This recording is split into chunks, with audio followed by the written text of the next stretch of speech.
시작하겠습니다. 사랑과 은혜가 풍성하신 하나님, 추운 날씨 가운데 하나님 저희들을 또 이렇게 하나님의 성전으로 인도하여 주사 하나님의 말씀을 또 배우고 깨닫고 또 그 말씀대로 살고자 합니다. 하나님 우리에게 은혜를 더하여 주사 그 말씀을 잘 분별하고 깨닫게 하여 주시고 믿음을 더하여 주사 그 말씀대로 실천할 수 있도록 은혜 더하여 주시옵소서. 오늘도 참석하지 못하고 온라인으로 참석하는 우리 지체들 또 이 자리로 오고 있는 지체들 하나님 함께하여 주시고 인도하여 주시옵소서. 모든 것 주님께 맡겨드리오며 예수님의 이름으로 기도드리옵나이다. 아멘. 네. 한 주간 잘 지내셨나요? 네. 날씨가 많이 추워가지고 온풍기도 조금 일찍 틀어놨는데 따뜻해. 네. 그래? 지난번에 이게 방송이 조금 이제 방송 사고가 났어요. 왜냐면은 마이크를 2개를 켜놔가지고 그 컴퓨터 마이크가 잘 나오는 것 같습니다. 예.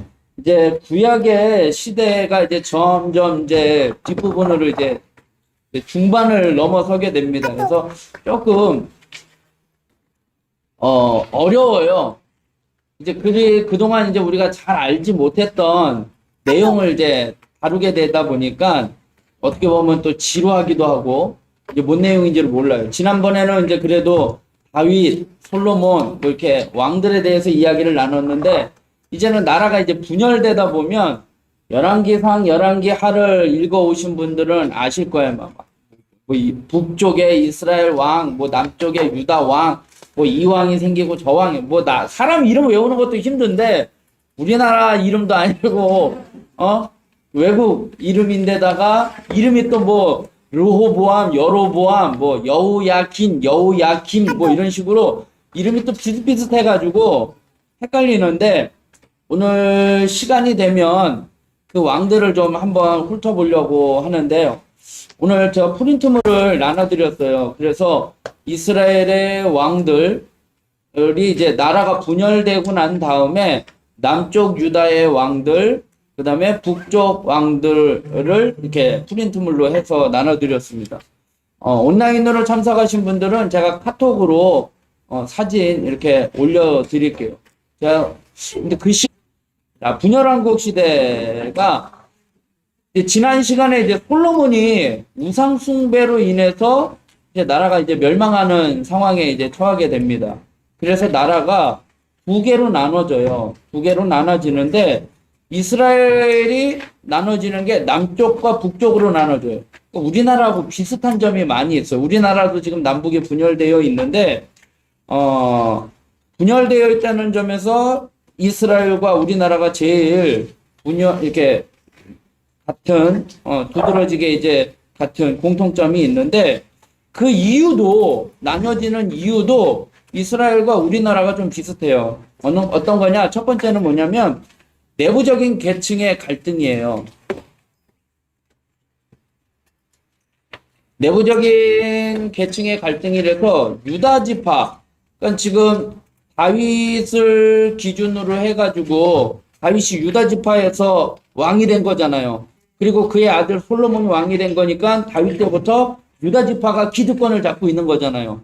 그리고 사울은 10지파였으니까 10개의 지파였으니까 북쪽 이렇게 되는데 그 유다 지파의 기득권과 나머지 지파 사이에 갈등이 있는 거예요. 이게 분열의 원인 중에 하나예요. 그러다 보니까 우리나라도 어떤 거냐? 우리나라가 6.25로 인해서 남북이 갈라지게 된 거잖아요. 그랬을 때 지주계층, 그러니까 양반계층과 그 다음에 노동자 계층 간에 갈등이 생긴 거죠. 그러니까 쉽게 얘기하면은 양반과 상민 출신인데 그 상민 출신이 북한에 있는 사람들이 거기에 모든 게 다 공평하다라고 해가지고 그때 이제 상민 계층들이 지주 계층을 대항을 하면서 이렇게 갈등이 생기게 된 거잖아요. 그렇게 된 것처럼 이스라엘과 우리나라 간의 이 분열의 원인이 되었던 첫 번째 요인이 뭐냐면 내부 간에 계층 간의 갈등이 있는 거예요. 기득권과 또 노동계층 간의 갈등이 있었던 거죠. 그래서 전통적인 지주 및 기득권 계층과 소외되어 왔던 계층 간의 갈등 때문에 이제 분열이 된 거예요. 이게 내부적인 갈등의 요인이었고, 두 번째는 주변 국가의 정략이에요. 애굽의 왕이, 지금 이스라엘 왕이 솔로몬 왕 때 나라가 부강했잖아요. 모든 주변의 나라들이 솔로몬 왕의 지혜를 보려고 했고, 그 나라에게 조공을 바치고 그 나라의 어떤 모든 것들을 배워가려고 하는 것처럼 이 강대국이 된 거죠. 그런데 그 이전에는 애굽이 강대국이었잖아요.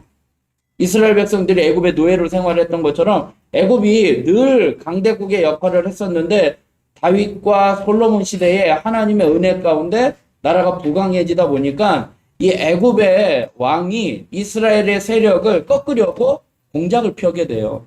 그래서 좀 이따가도 이야기하지만 주변 국가의 정략적인 것으로 인해서 나라가 분열이 되는 거예요.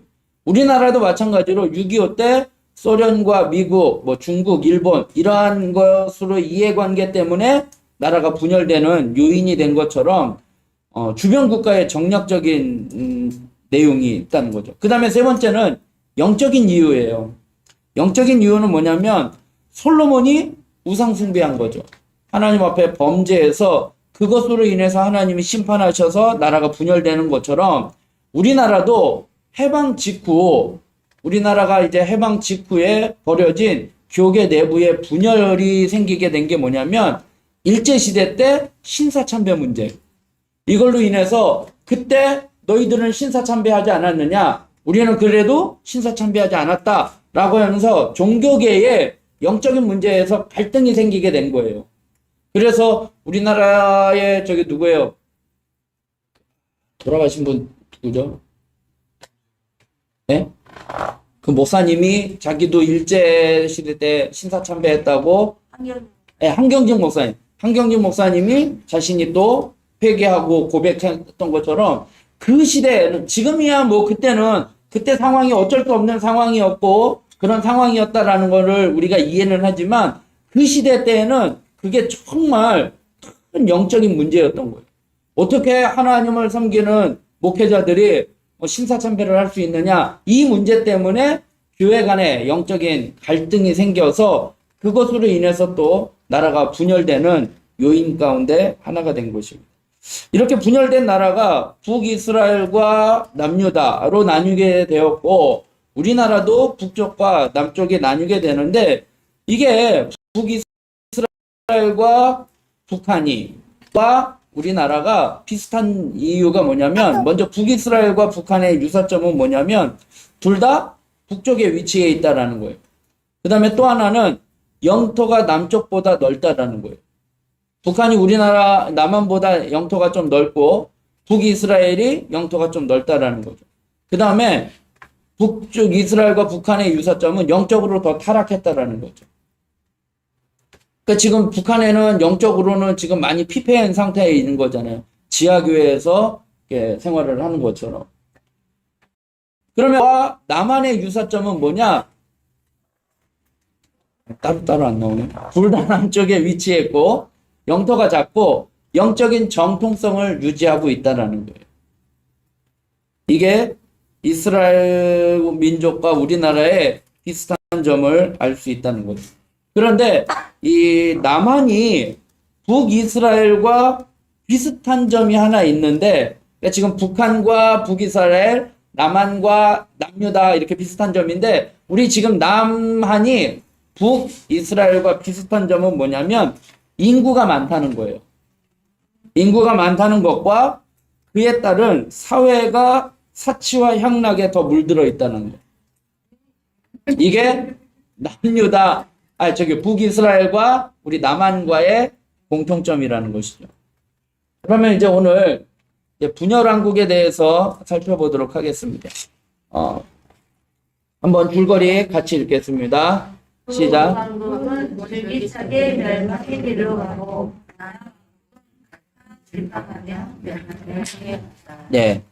여기서 이제 강조점은 뭐예요? 줄기차게와 갈팡질팡이에요. 그림을 보시면, 자, 북이스라엘은 쌩하고 줄기차게 멸망의 길로 가고 있고, 남유다는 뭐예요? 왔다 갔다 하죠? 이게 갈팡질팡. 이게 뭔 내용이냐면, 북이스라엘은 그냥 악한 길로 그냥 계속 멸망의 길로. 하나님이 나라를 분열시킨 이유는 하나님 앞에 범죄했던 거잖아요. 이스라엘 백성들이 솔로몬 왕 때부터. 그 범죄의 길로 그냥 줄기차게 갔다라는 거예요. 그래서 멸망의 길로 가는 거고, 남유다는 갈팡질팡했다라는 건 뭐예요?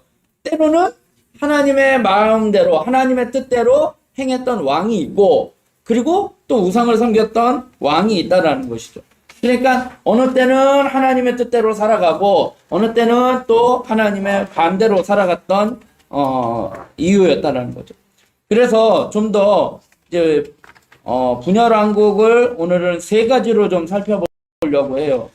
왕국 분열의 이유와 그 다음에 분열된 북이스라엘과 남유다, 이렇게 세 가지 주제로 좀 살펴보려고 합니다. 먼저 왕국 분열의 이유 같이 읽겠습니다. 솔로몬의 범죄와 여러 가지 상황에 의해 분열되었다. 아까도 말씀드린 것처럼 왕국이 분열한 이유는 지파 공동체의 문제점이었어요. 그러니까 기득권을 갖고 있던 유다 지파와 그렇지 못한 지파 간에 갈등이 생긴 거죠. 그 다음에 아까 이제 말씀드린 것처럼 이제 주변 나라, 특별히 이제 애굽인데, 애굽의 왕 바로, 그러니까 바로 왕이, 바로가 이름이 아니에요. 출애굽할 때도 바로 왕이라고 하고, 여기도 바로 시삭이라고 하는데, 바로는 그냥 왕을 지칭하는 그냥 애칭이라고 하는 거예요. 그냥 애굽의 바로 왕, 뭐 이렇게 하는 거예요. 그러니까 이름이 바로가 아니에요. 예. 그러니까 애굽의 바로, 그러니까 왕이라는 거죠. 왕인 시삭이 이스라엘의 중개무역을 독점하고 있는 솔로몬의 왕국을 약화시키기 위하여 정치적인 공략을 펴요.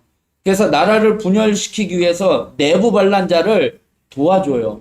이게 이제 나중에 이제 여로보암인데, 솔로몬 시대에 이제 부역에 대해서 이제 솔로몬이 이제 나라가 부강해지잖아요.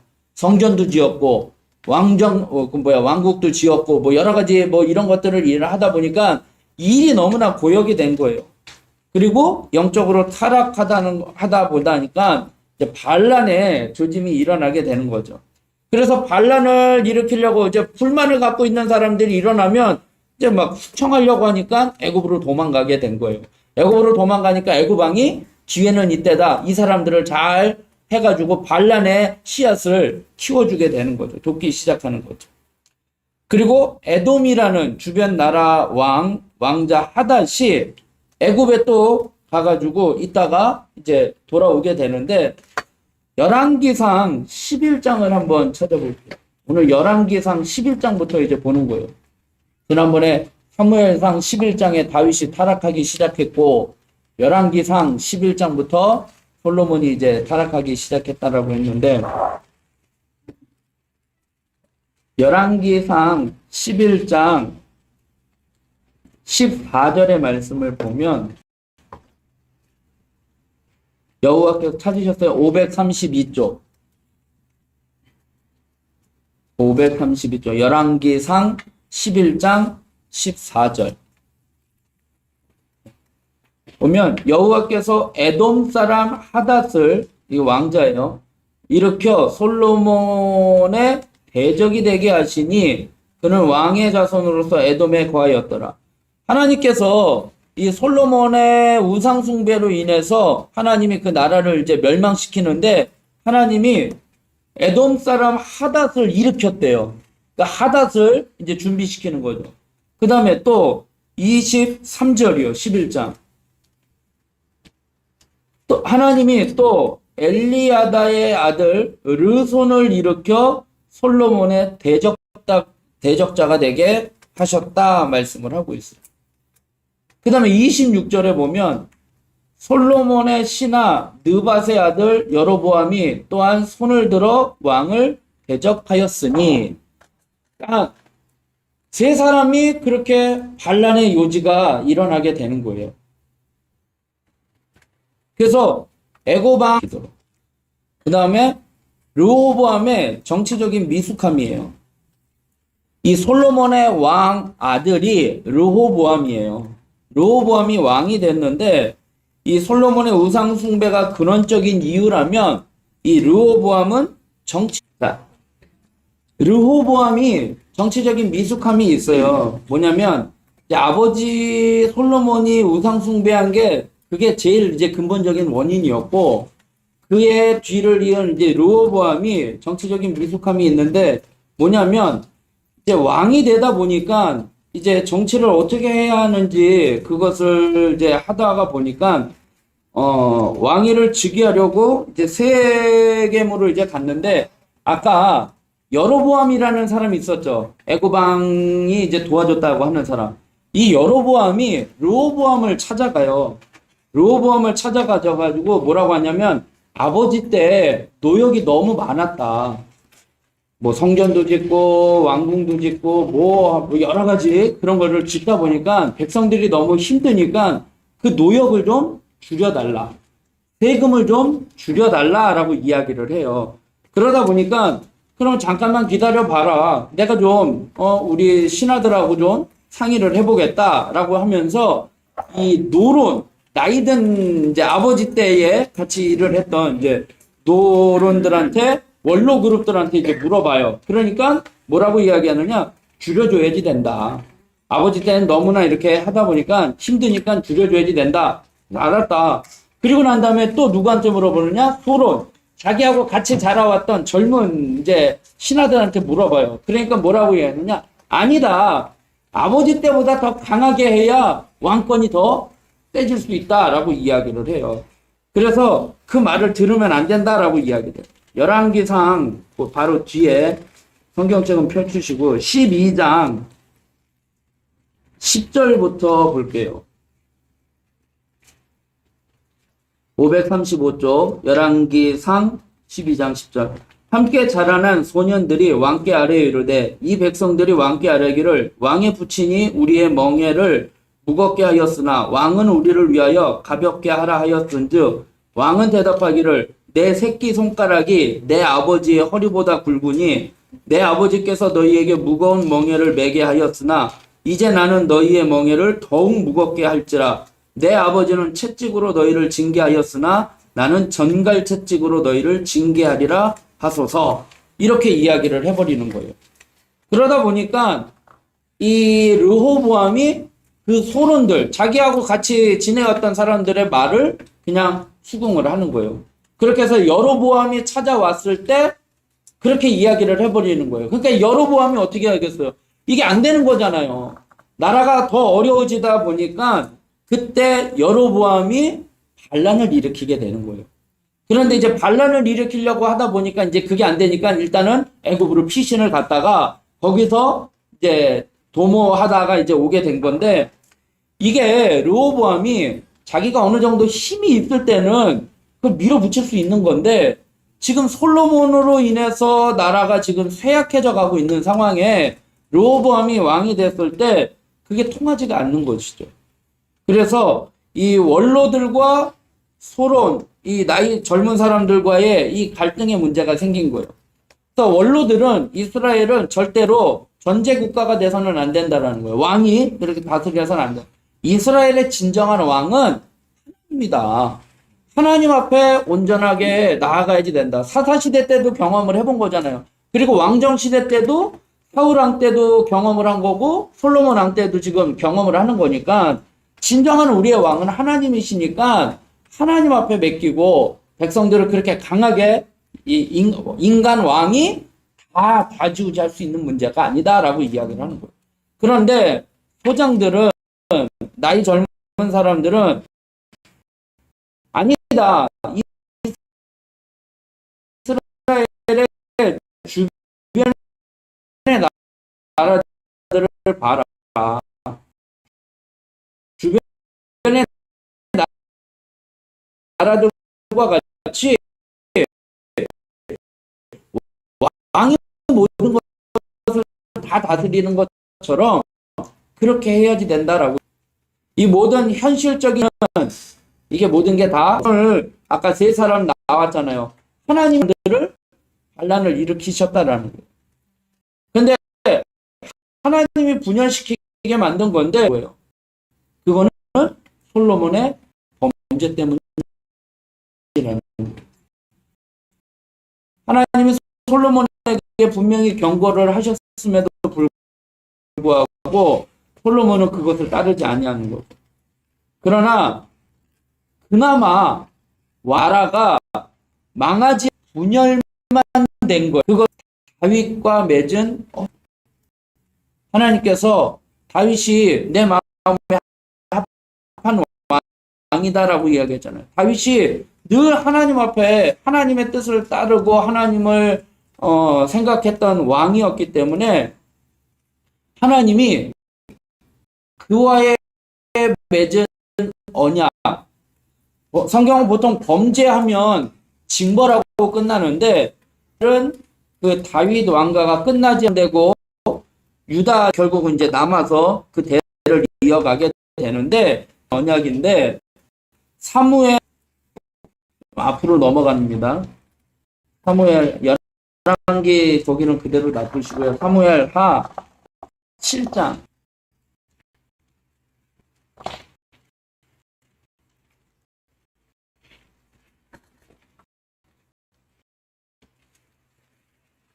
473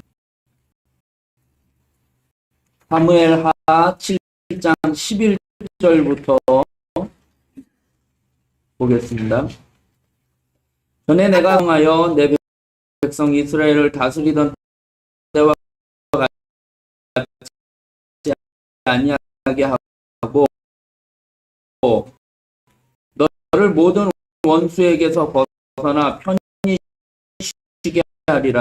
여호와가 또 내게 이르노니 여호와가 너를 위하여 집을 짓고 내 수완이 차서 내 조상들과 함께 누울 때에 내가 내 몸에서 날 내 씨를 내 뒤에 세워 그의 나라를 견고하게 그는 내 이름을 위하여 집을 건축할 것이요 나는 그의 나라 왕위를 영원히 견고하게 그에게 아버지가 되게 그가 만일 하면 내가 사람의 직으로 징계하려니와 내가 내 앞에서 물러나게 한 사울에게서 내 은총을 빼앗은 것처럼 어떻게 해요? 빼앗으리라. 내 집과 내 나라가 내 앞에서 영원히 보존되고 내 견고하리라 하셨다 하라. 나단이 이 모든 계시대로 다윗에게 빼앗지는 않겠다라는 거예요. 망하게는 하지 않겠다라는 거예요. 범죄를 할 때 이제 회개하고 이제 돌아서야지 되는 거죠. 국제 정세를 보면 이스라엘의 나라가 어떻게 되냐? 자, 1번 북이스라엘이 뭐죠? 북이스라엘이 아수르에게 멸망을 해요. 그 다음에 남에게요.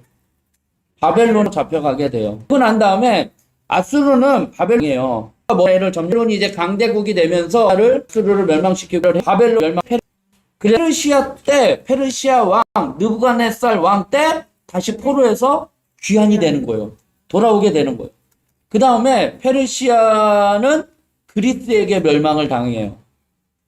이게 이제 세계사의 역사의 이야기예요.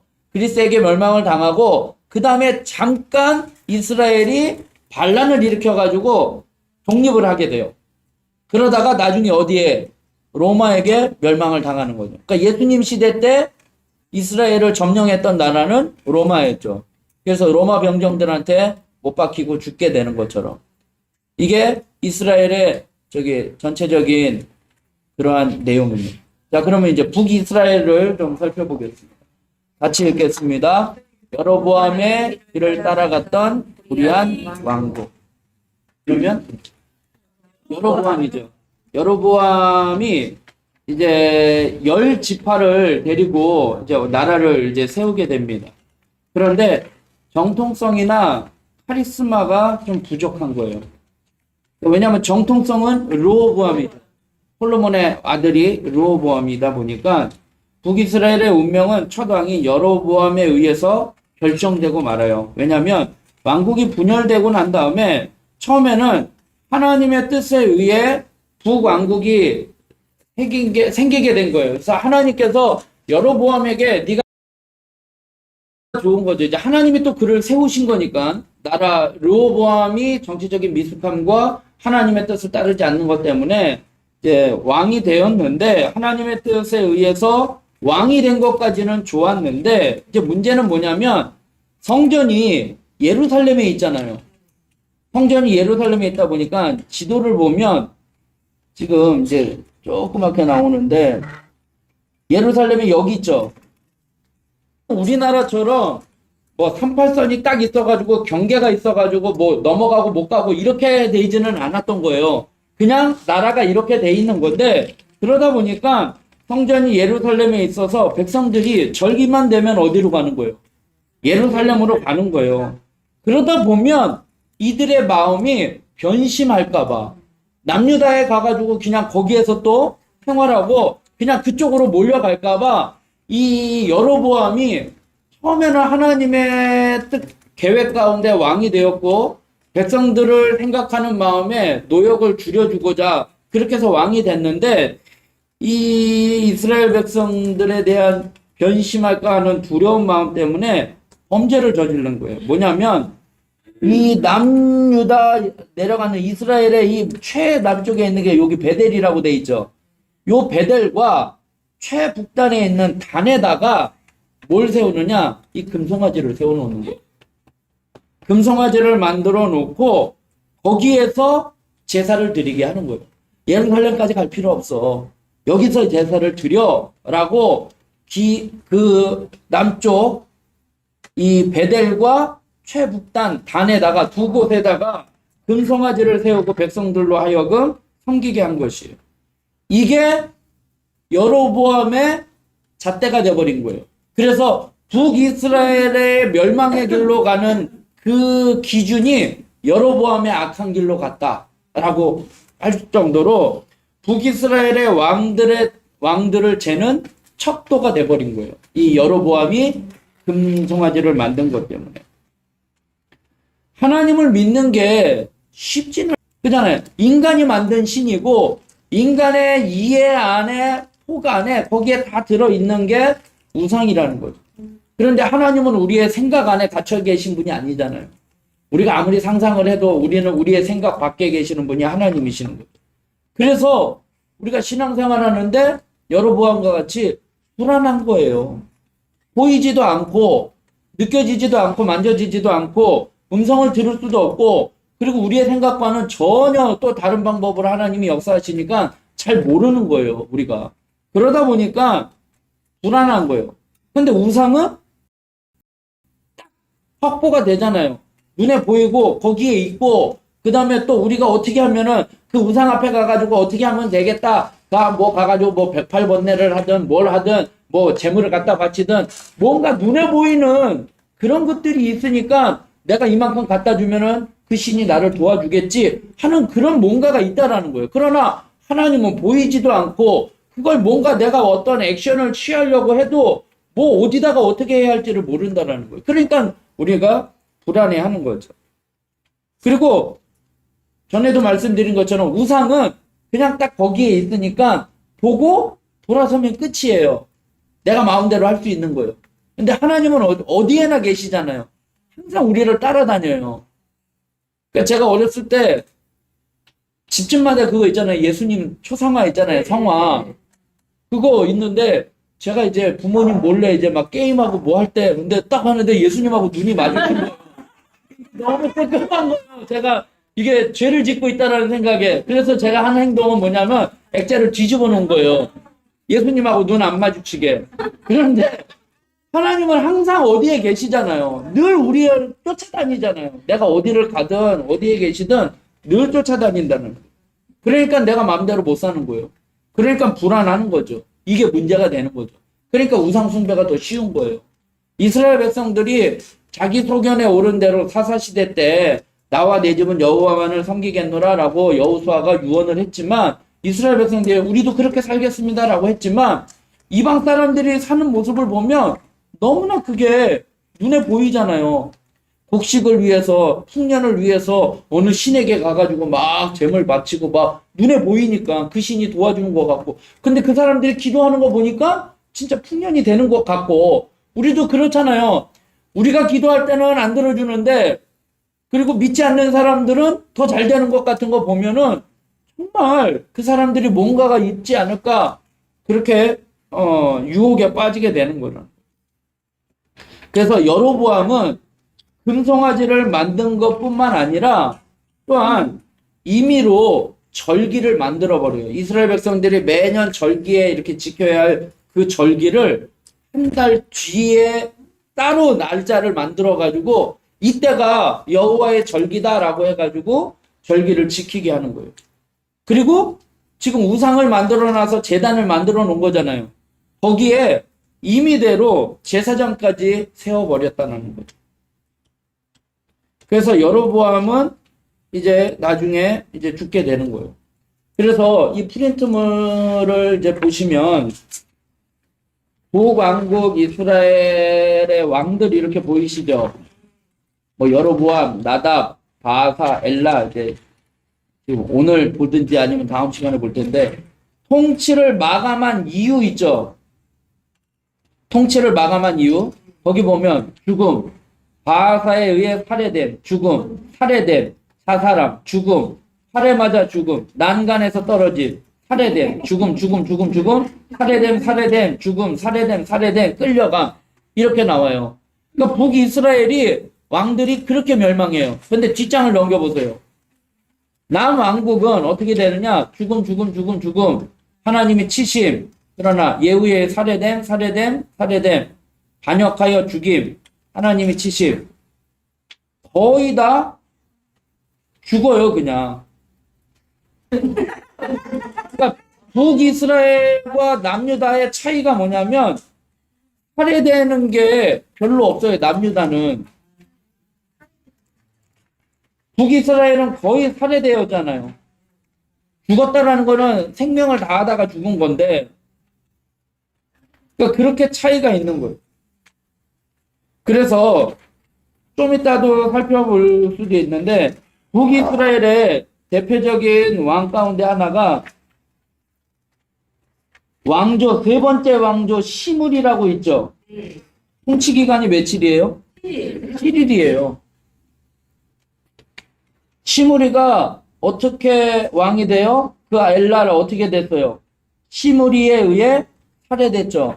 시므리가 전 왕을 죽이고 난 다음에 자기가 왕이 됐는데 7일 동안 하다가 자기는 어떻게 돼요? 자살하는 거예요.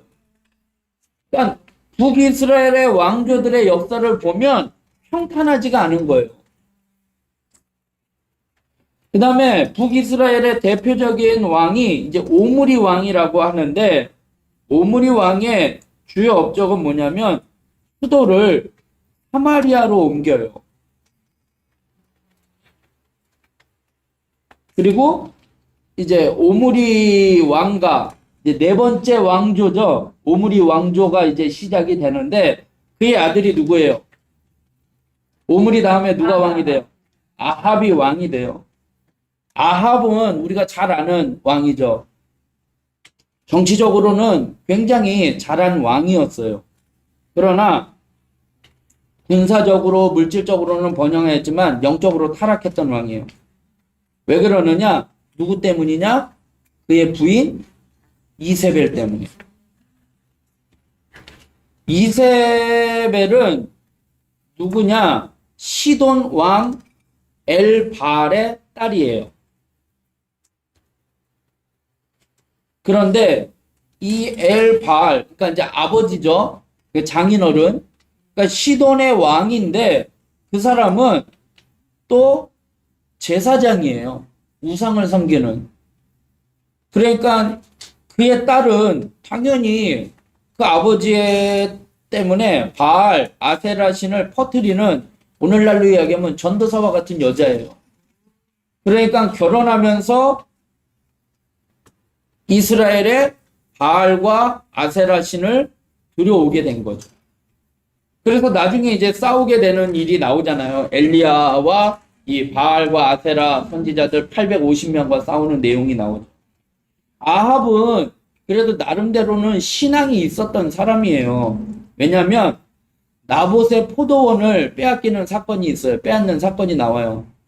나봇이라는 사람의 포도원이 보니까 너무나 마음에 드는 거예요. 그것을 갖고 오고 싶었는데 내가 그 값을 치르겠다라고 이야기하니까 나봇이 뭐라고 이야기하느냐? 이거는 우리의 조상 때부터 물려 내려온 가업이다, 기업이기 때문에 왕에게 팔 수가 없다라고 이야기하니까 이 아합 왕이 집에 가서 끙끙 앓아요.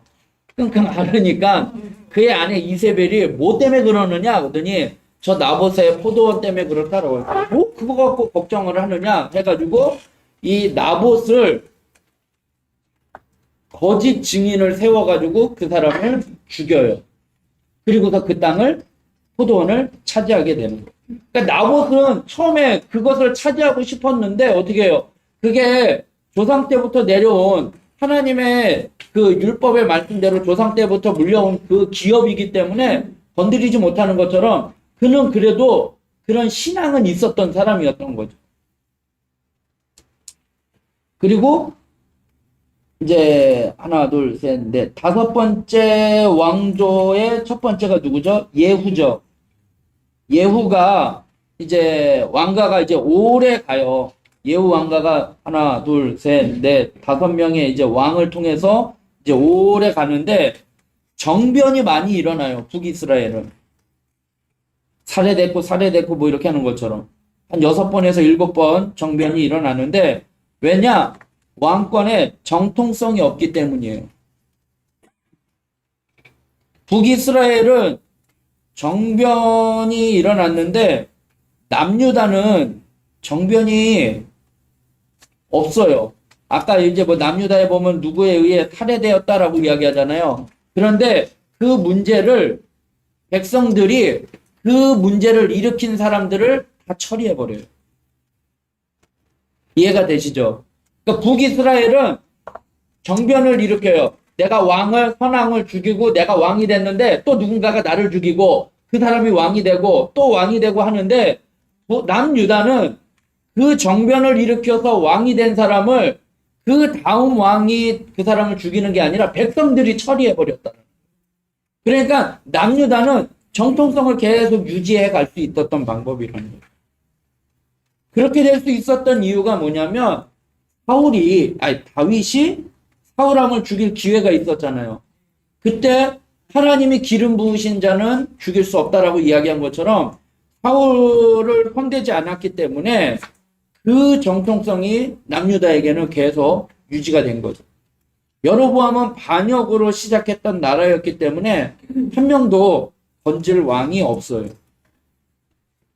그래서 북이스라엘과 남유다가 나눠지게 되는데 북이스라엘은 아까 이제 아수르에 의해서 멸망당하고 남유다는 바벨론에 의해서 되는데 요 이스라엘, 유다 이게 글씨가 작아서 크게 보면 이스라엘은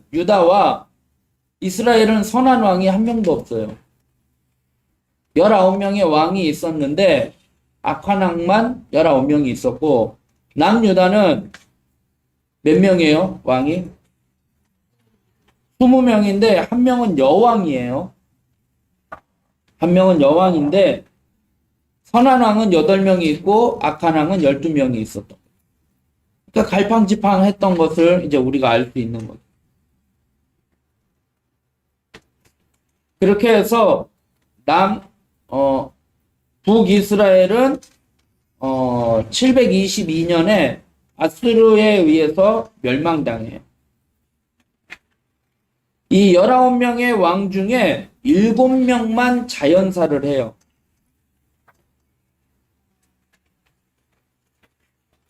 하나, 둘, 셋, 넷, 다섯, 여섯. 여기에는 8명으로 나오는데 아수르에 의해서 멸망당해요. 그런데 아수르 나라의 정책은 뭐냐면 직접 지배를 하는 거예요. 그 땅에 와가지고 직접 지배해요. 바벨론은 어떻게 해요? 포로로 끌고 가죠. 근데 아수르는 북이스라엘에 와가지고 직접 지배해서 정복하다 보니까 어떻게 되느냐? 혈통이 어떻게 돼요? 섞여버리게 돼요. 아수르 민족이 북이스라엘을 침범해서. 그래서 아까 누가 오므리 왕이 수도를 어디로 옮겼다고 했죠? 사마리아로 옮겼다고 했죠. 그러니까 북이스라엘의 수도가 사마리아예요. 그러면 보통 수도가 대표적인 나라가 되는 거잖아요.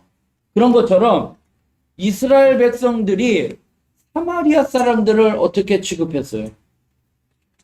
개 취급한 거잖아요. 개만도 못한 거. 그러니까 사마리아 여인이 예수님하고 우물가에서 만났잖아요. 근데 예수님이 물 좀 달라고 하니까 아니 어떻게 유대인인 당신이 나에게 물을 달라고 하느냐, 왜 말을 걸어오느냐라고 이야기를 하는 거예요. 왜냐하면 유대인과 사마리아는 상종을 하지 않는 거예요. 왜 상종을 하지 않느냐? 사마리아 사람들은 뭐예요? 혈통이 섞여버린 혈통이라는 거예요. 우리는 정통이다. 유대인들은 남유다에 있어 살던 그 정통은 하나님의 그 민족의 혈통을 지켰던 민족인데 너희들은 아수르에 의해서 혈통이 섞인 민족이기 때문에 너희들은 하나님의 백성이라고 할 수가 없다라는 거예요. 이방보다 더 못한 개만도 못한 여인을 취급했다라는 거예요. 그래서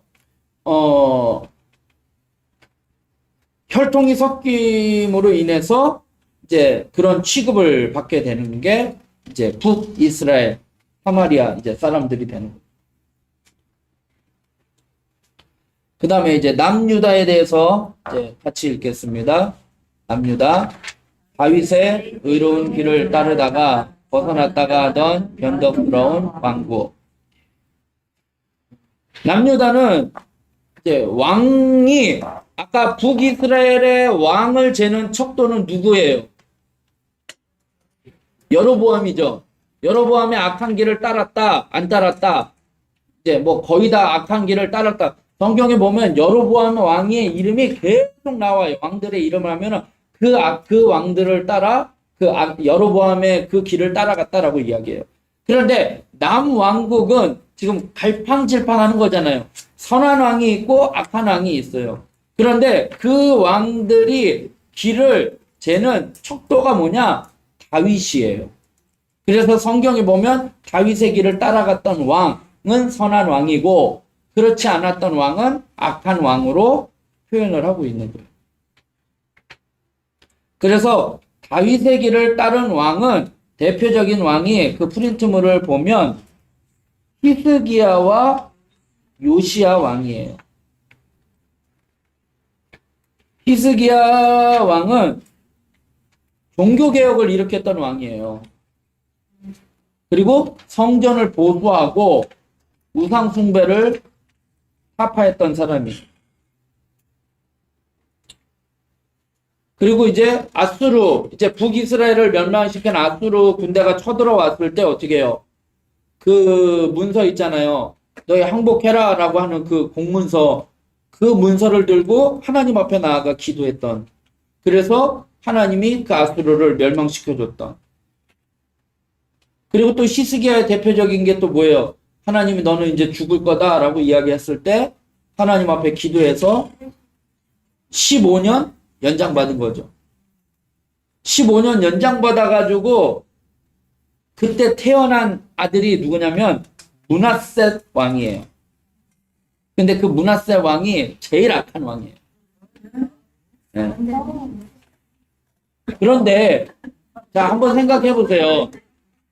히스기야가 하나님 앞에 죽을 병을 선언을 받았는데 기도함으로 말미암아 그가 생명이 15년 연장되었잖아요. 연장된 가운데 아들을 낳은 거잖아요. 므낫세.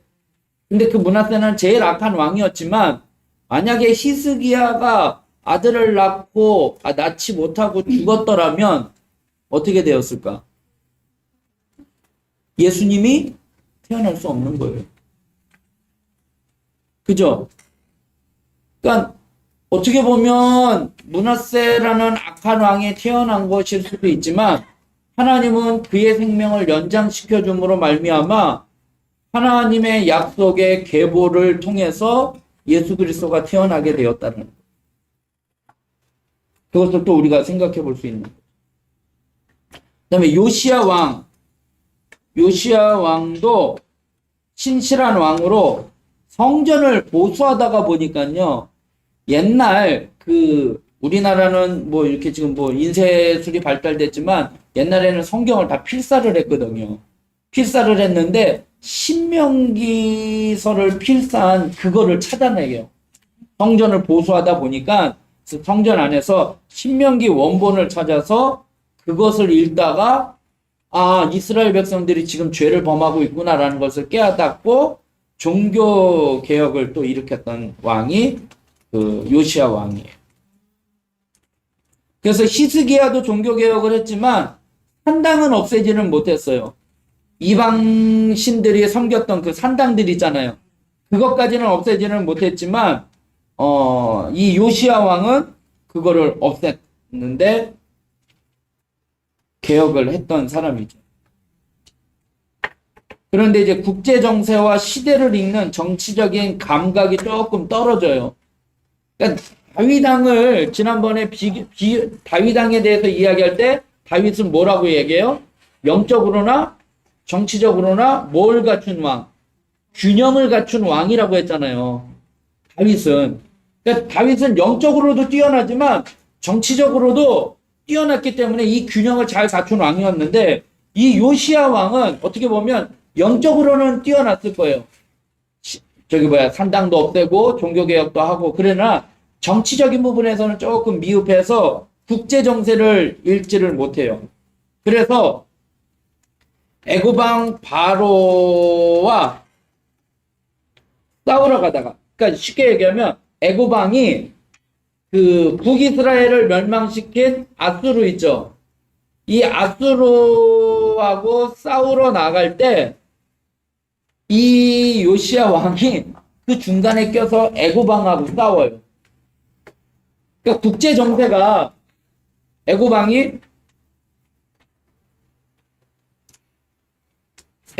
바로와, 그러니까 바벨론인가? 제가 지금 헷갈리는데 지금 국제 정세 그 아수르가 북이스라엘을 멸망시키고 그런데 애굽왕이 이제 그 나라를 치러 올라가는 상황에 이 유다의 요시 왕이 그거를 중간에 껴가지고 애굽왕하고 싸우다가 죽어버리게 되는 거예요. 무기토 싸움에서 전사를 해버려요.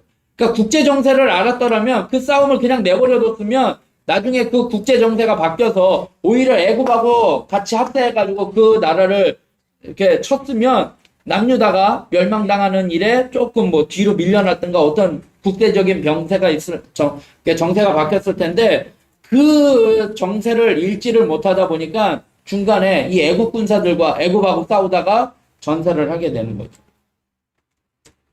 남유다에도 신실한 왕들이 많았지만 다윗처럼 일관되게 신실하지 못하고 중간에 하나님을 떠나는 왕들도 많았고 처음부터 악한 왕들도 있었다는 거예요. 그런데 남왕국의 특징은 정변이 없었다는 거예요. 정변이 일어나도 성공하지 못하는데 그것은 다윗의 신실함 때문에. 정변이 일어났지만 백성들에 의해서 그 정변을 일으켰던 사람들이 다 몰살하게 되는 그러한 일들이 벌어지게 되는 거죠. 그러니까 정변이 일어나지 못한 거죠. 그래서 남왕국은 주전 586년에 바벨론에 의해서 예루살렘 성전이 파괴되면서 끝이 나는 거예요. 그러면서 포로된 자들이 이제 바벨론의 포로로 잡혀갔는데 그들이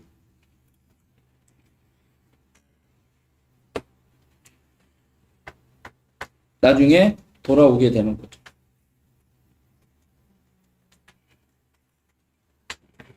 자, 그러면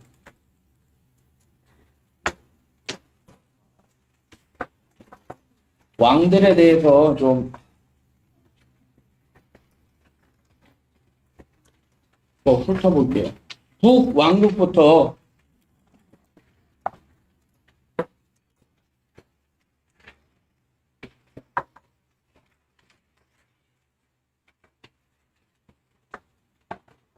북왕국의 여로보암이죠. 여로보암 왕은 아까도 말씀드린 것처럼 왕권을 유지하기 위해서 10지파를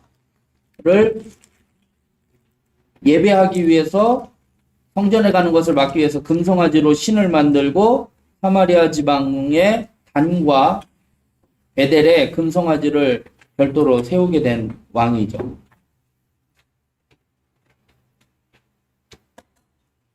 그래서 여로보암은 여호와께 충성하면 영원한 왕조를 주신다는 약속을 받았으나 그 약속을 따르지 않고 악을 행하게 된 겁니다. 그 다음에 나답. 그의 이름은 제가 이제 이거 정리가 안 돼서 이제 여로보암의 아들. 뭐 이거 보시는 거 아시죠? 예. 여로보암의 아들이고요. 이름은 고상하다라는 이름인데 뜻인데 이름값도 못하고 여호와 보시기에 악을 행한 왕이었다라는 거. 나답이 왕으로 있을 때 블레셋 사람들이 영토를 확장하려 분쟁을 일으키게 되고 그리고 블레셋이 군대를 이끌고 침입하여 나답의 수하 장군인 바하사가 그 다음 왕이죠. 나답의 수하 장군인 바하사가 반란을 일으켜서 나답을 죽이고 왕이 되는 거예요. 그래서 나답이 죽음으로 여로보암 왕조는 끝나고 바하사 왕조가 시작이 되는 거예요. 그 다음에 이제 바하사는 나답의 수하 장군인 바하사는 여로보암과 나답의 일족을 다 죽여요. 그 가족들을. 그리고 바하사 왕조를 시작하는데 그도 역시 여로보암을 본받아서 백성들을 우상숭배에 빠뜨리는 거죠. 그 다음에 그의 아들 엘라죠. 엘라는 여기에 2년 동안 이제 치리하다가 나답의 수하 장군에게 살해당해요.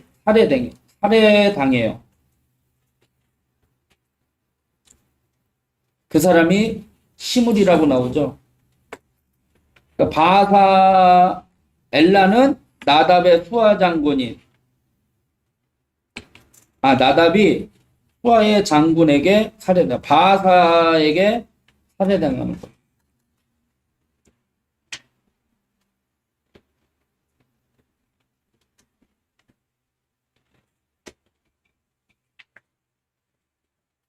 나답이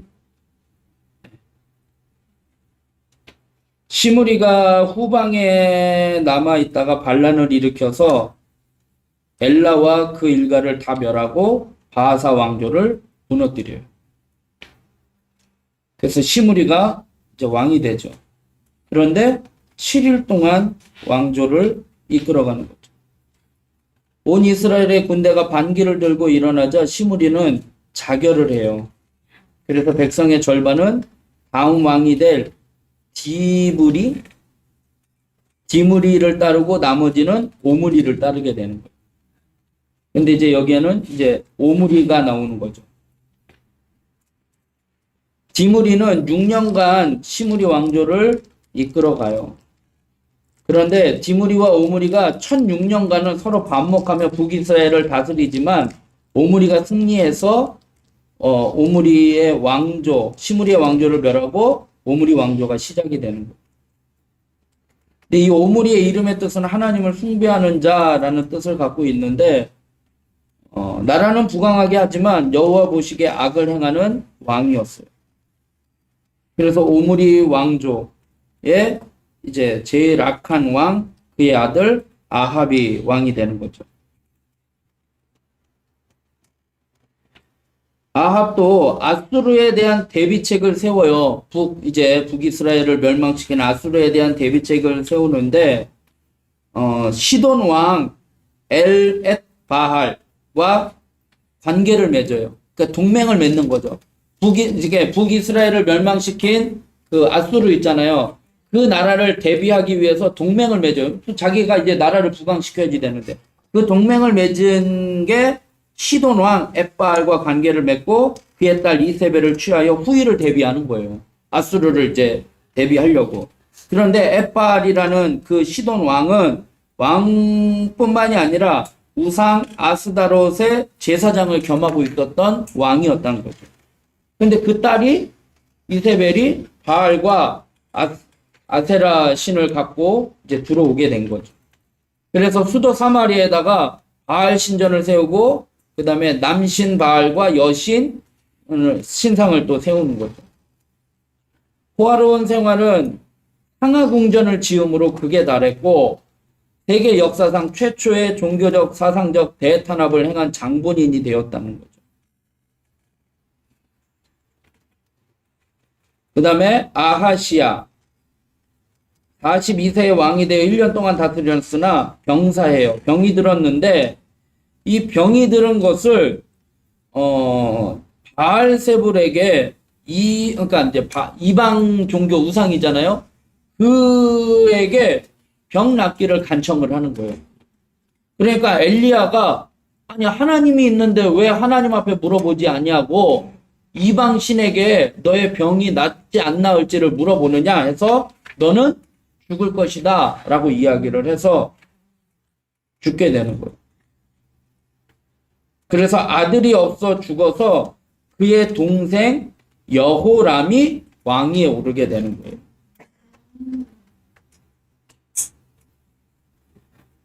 그래서 여호람은 그의 형 아하시야를 이어서 12년간 재위하다가 수리아 왕 하사엘과 싸우다가 패해요. 그래서 부상당한 것을 예후가 활을 쏘아 죽입니다. 그리고 그 시체는 매장하지 아니하고 그냥 버려둬요. 이게 제일 모욕인 거죠. 그래서 예후가 왕이 되죠. 예후가 왕이 됐는데 그 사람은 아합의 군대 장관인 거죠.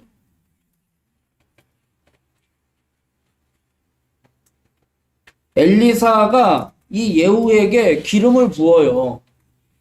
그러니까 하나님이 이제 예후를 왕으로 세워준 거죠. 그래서 오므리 왕조, 아합 왕이 악한 왕이었잖아요. 그 왕의 왕조들을 어떻게 해요? 다 아합의 후손들을 모두 다 죽여버려요. 예후가. 그러니까 하나님이 또 세우신 거죠. 쓰시는 거죠.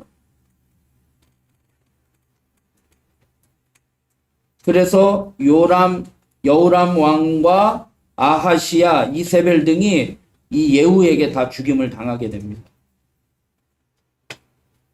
그리고 이 예후 왕이 어떻게 하느냐면 또 바알에게 제사 드리는 그 바알 제사장들 있잖아요. 그 사람들을 죽이기 위해서 내가 바알 신을 섬기겠으니 모든 바알 신을 섬기는 제사장들은 다 모여라 라고 해놓고서는 위장을 해가지고 거기에서 하나님을 섬기는 사람들은 다 뒤로 빼내고 그 사람들을 다 죽여버리죠.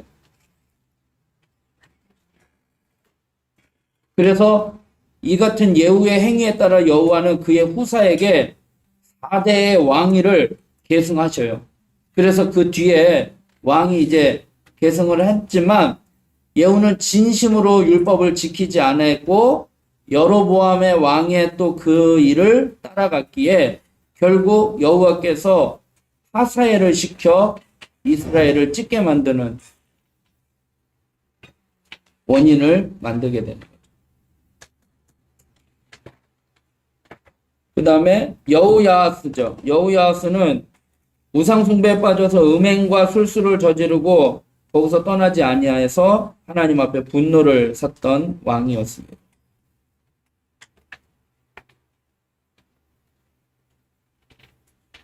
그 다음에 요아스.